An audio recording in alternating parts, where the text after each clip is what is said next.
So now we're going to diagonalize a matrix.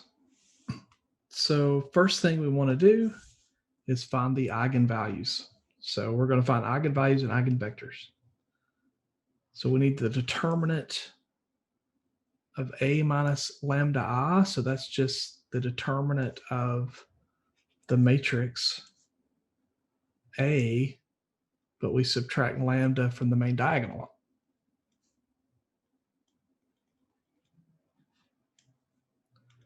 All right, so I get 7 minus lambda times 1 minus lambda, and then plus 8. So see what we get here. Keep writing z instead of 7.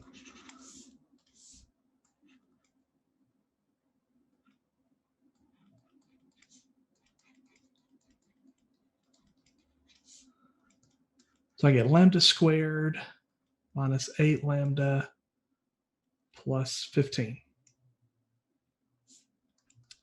So we set this equal to 0, and I can factor this. This would be lambda minus 3, lambda minus 5. And I get lambda equals 3, lambda equals 5. All right. So now let's find the eigenvectors.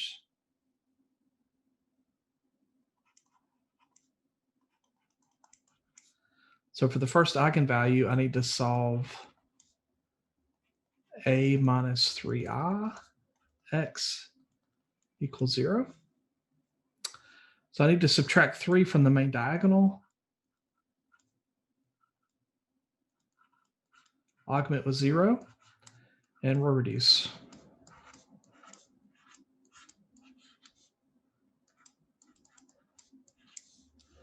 And for diagonalization purposes, we just need one eigenvector for each eigenvalue. Or we need one eigenvector for the multiplicity of each eigenvalue. So both of these eigenvalues are multiplicity 1. So we just need one eigenvalue for each one. I don't have to find all of them. So x1 is negative 1/2 x2. Let's let x2 be 2. And that will make x1 be negative 1. So first eigenvector would be negative 1, 2. All right, we'll do the same thing for eigenvalue 5. I need to solve A minus 5i x equals 0. I need to subtract 5 from the main diagonal and augment with 0. So 7 minus 5 would be 2. And 1 minus 5 would be negative 4.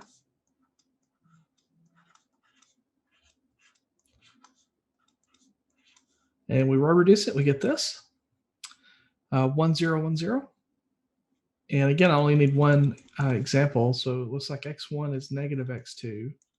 x2 is anything we want. It's free. So let's let x2 be 1 and x1 would be negative 1. So we get this eigenvector, negative 1, 1. So you need a diagonal matrix D. A diagonal matrix is a matrix like the identity matrix. You've got zeros in the off diagonal entries, but on the main diagonal entries, these are going to be non-zero numbers. And the numbers we're going to use here are going to be our eigenvalues. So 3 and 5. And then you need a matrix P. Now P is going to be made up of your eigenvectors. And the eigenvectors need to be in the same order. I got a bird chirping in the background. I think he quit. Okay. The matrix P has to have eigenvectors in the same order that the corresponding eigenvalues are listed in the diagonal matrix D. So I've got eigenvalue 3 first in the diagonal matrix. So I'm going to use the eigenvector for lambda equals 3 as my first column of P. Same thing for eigenvalue 5. I'm going to use the eigenvector for 5 in the second column. Now, if I had switched these, if I'd put the 5 first here and the 3 second, then I would switch these two columns.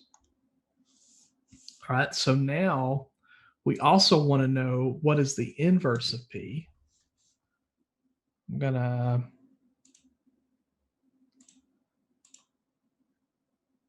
we'll call A P, and I'm just going to enter this in, find the inverse real quick.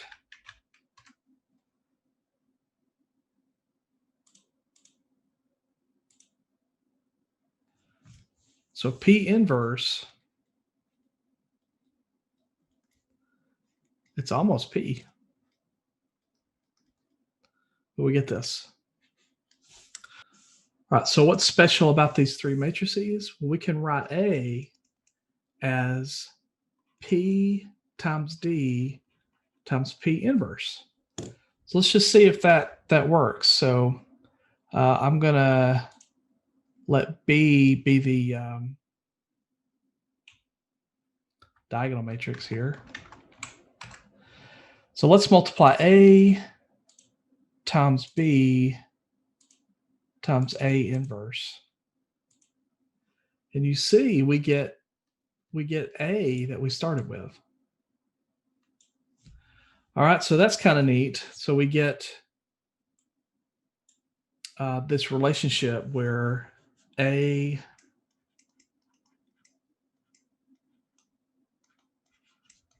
equals P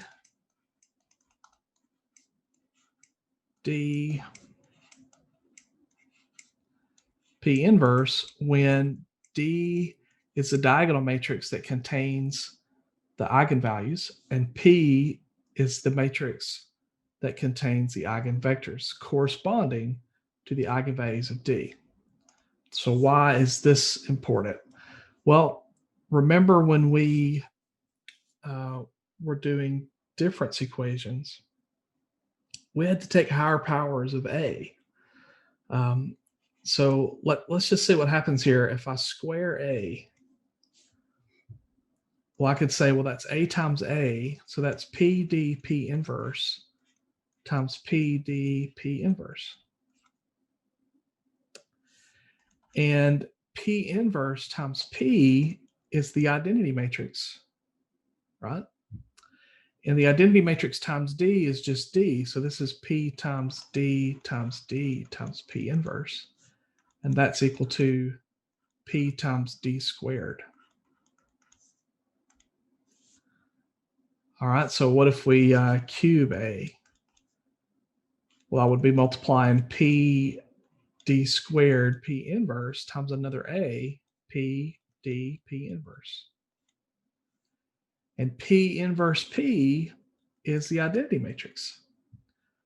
So I'm going to end up multiplying D squared times D, so that would be P D cubed P inverse. So in general, we could say, A to the nth power would be P times D to the nth power times P inverse. Okay, so that's interesting. So why does this help us? Well, let's I've got B in here. What is B squared?